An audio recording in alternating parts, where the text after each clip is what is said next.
Now it's time to meet. The debate featured an unexpected moment of agreement between frontrunner Hillary Clinton and her main challenger, Vermont Senator Bernie Sanders, who's been surging in the polls.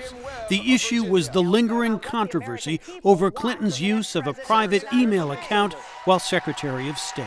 Let me say something that may not be great politics, but I think the Secretary is right.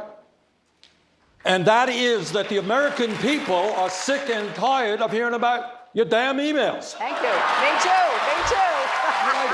Enough of the emails. Let's talk about the real issues facing America. But there was sharp disagreement on what the U.S. should do about Syria in the wake of Russian intervention. And I think it's important, too, that the United States make it very clear to Putin that it's not acceptable for him to be in Syria, creating more chaos, bombing people on behalf of Assad. And I will do everything that I can to make sure that the United States does not get involved in another quagmire like we did in Iraq, the worst foreign policy blunder in the history of this country. A different view from former Maryland Governor Martin O'Malley. I would not be so quick to pull for a military tool.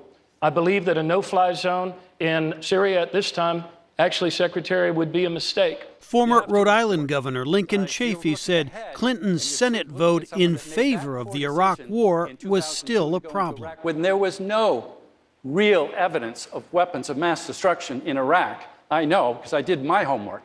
Former Virginia Senator Jim Webb had another foreign policy priority. But if you want a place where we need to be in terms of our national strategy of focus, the greatest strategic threat that we have right now is resolving our relationship with China. There was also a sharp split on gun control when Clinton accused Sanders of protecting gun manufacturers. That he was going to give immunity to the only industry in America.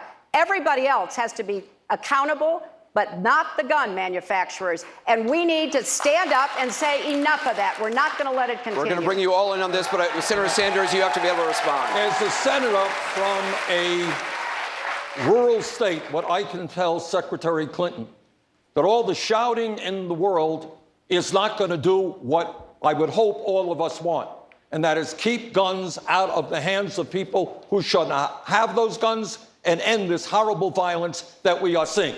Little was said about Vice President Joe Biden, who's expected to decide soon if he will join the Democratic race. Jim Malone, VOA News, Washington.